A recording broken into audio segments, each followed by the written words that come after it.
에르메스의 전 수석 조향사인 장클로드 엘레노아 그라스 출신의 조향사거든요. 할아버지와 함께 그라스에서 수확된 제스민 꽃을 안녕하세요. 향수 읽어주는 여자 한이날다입니다. 오늘은 지난번에 잠깐 언급했던 향수의 도시 그라스에 대해서 말씀드리려고 해요. 세계적인 패션 브랜드인 샤넬이나 디올의 향수에 대해서 이야기를 할 때 종종 등장하는 그 이름을 보실 수 있으실 거예요. 그라스산 제스민, 그라스산 로즈. 디올과 샤넬이 특별하게 자신들만의 농장을 가지고 있는 지역이고요. 많은 분들에게는 독일 출신 작가 파트리크 쥐스킨트의 소설, 영화로도 만들어졌잖아요. 향수 어느 살인자의 이야기. 그 이야기 속 주인공인 장 바티스트 그르노이가 파리를 떠나서 향수에 대해서 제대로 배우기 위해 가는 곳, 그곳이 바로 그라스입니다. 저는 운 좋게 친구와 유럽에 가게 되었을 때 친구도 뷰티 산업에 종사하기도 하고 둘 다 향수를 좋아해서 니스에서 버스로 2시간을 가면 갈 수 있는 곳이 그라스이거든요. 그래서 둘이 즐겁게 그라스를 갔었어요.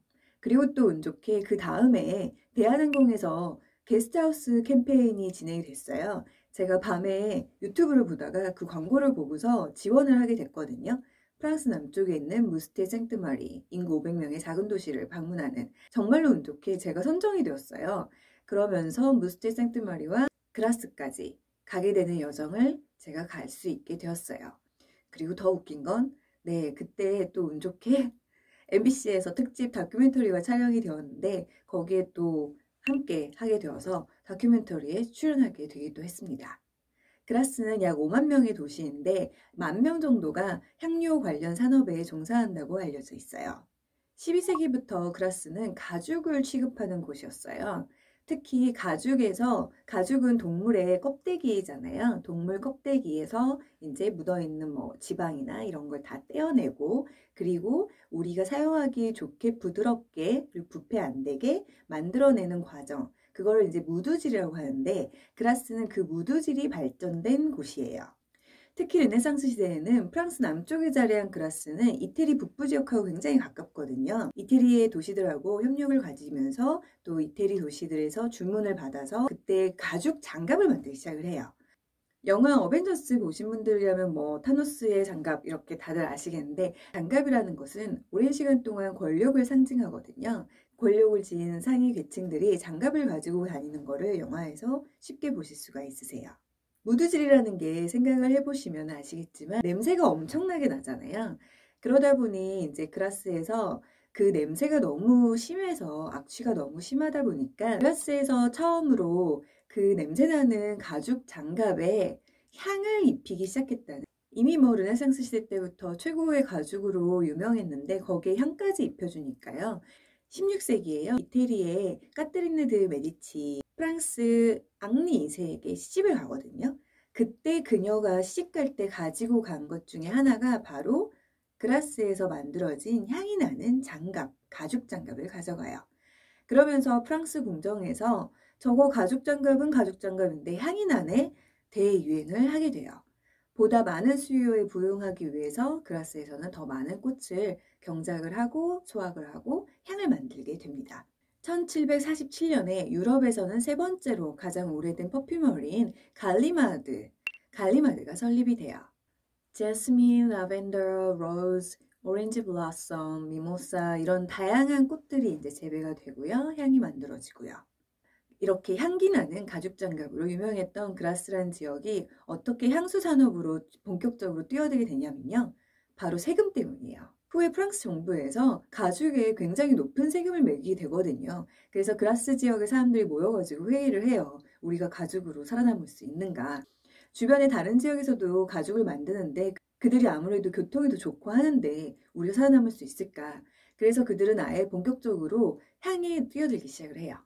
1960년대까지는 천연향료의 대다수는 그라스 지역에서 만들어졌고요. 아주 잠깐 동안 체험 삶의 현장처럼 센티폴리아 로즈를 제가 이렇게 따게 되었는데 인간이 직접 꽃을 이렇게 하나하나 부드럽게 정성스럽게 따야 되거든요. 보통 일이 아니더라고요. 굉장히 노동 집약적 산업이고요. 제스민 같은 경우는 뭐 영화 향수를 보면 아시겠지만 제스민철에 뭐 살인사건이 일어나서 통행 제한 시간을 둬야 된다 이런 얘기가 나오는데 제스민 같은 경우에는 따자마자 그 향이 금방 사라지기도 하고 향이 가장 왕성한 그 때가 바로 아침이에요. 숙련된 노동자 같은 경우에는 하루 근무하는 시간 동안에 한 10,000송이 정도의 꽃을 딸 수가 있다고 해요. 1g의 제스민을 얻기 위해서는요 8,000송이의 제스민이 필요해요. 갈리마드, 물리나드, 프라고나르드 이렇게 다양한 퍼퓸머리들을 만나실 수가 있고요. 전시관들도 잘 만들어져 있고요. 또 거기에서 직접 재배한 꽃으로 만들어진 그런 천연향료가 들어간 향수들도 손쉽게 구매하실 수가 있으세요. 입시카 이외에도 그라스에도 교육기관들이 있어요. 특히나 천연향료 농장에서 어떻게 그 꽃들이 자라고 그게 어떻게 어떤 방식으로 축출되고 하는 거를 직접 볼 수 있기 때문에 지금도 세계적인 조향사분들이 그라스는 자주 방문하세요.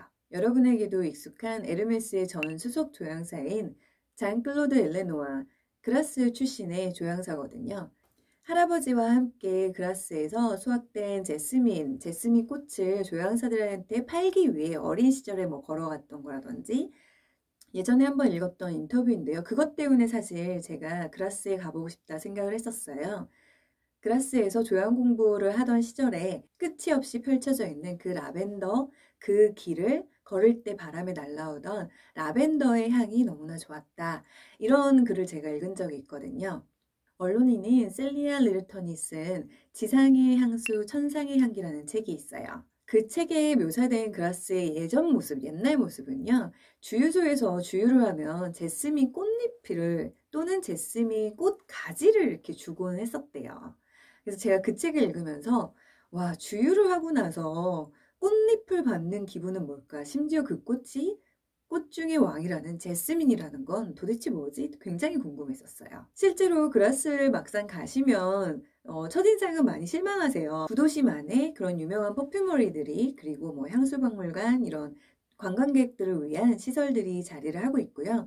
그런데 제가 그라스에 간 거는 바로 그런 꽃밭이랑 꽃농장 이런 곳을 상상하면서 갔었는데 구도심과 그 주변을 걷다 보면 매연이 콱콱 있는 네, 그냥 일반 도시랑 큰 차이가 없어요. 농장 같은 경우에는 차로 한 30분 이상을 달리고 나가야지만 가볼 수가 있거든요. 그라스를 방문하기 좋은 때는 5월 장미축제와 그 다음에 8월에 제스민 축제가 있을 때인데요. 1946년부터 시작된 굉장히 오래된 축제이거든요. 5월에 장미 시즌 때 갔을 때 그때 구도심에 건물과 건물 사이에 이렇게 검정색 줄이 케이블이 연결되어 있거든요. 45초마다 거기에서 장미향이 이렇게 분사가 돼요. 네, 그래서 이렇게 길을 걷는데 슉 해가지고 장미향이 이렇게 분사가 되는 그런 향수의 도시예요. 영화 향수 어느 살인자의 이야기는요. 책의 내용의 배경이 되는 곳은 그라스가 맞고요. 영화는 그라스에서 촬영되지 않았어요. 스페인에서 촬영이 되었다고 해요. 간단하게 그라스에 대해서 좀 알아봤는데요. 요즘 다들 집에 계시고 저도 집과 스튜디오만 이렇게 왔다 갔다 하다 보니 그냥 예전 사진들을 이렇게 들춰보다가 그라스에 대한 기억이 떠올라서 여러분하고 공유하고 싶어서 말씀드리게 되었습니다. 지금까지 향수 읽어주는 여자 한이날다였습니다. 여러분의 좋아요와 구독은 영상을 만드는 데 큰 힘이 됩니다. 고맙습니다.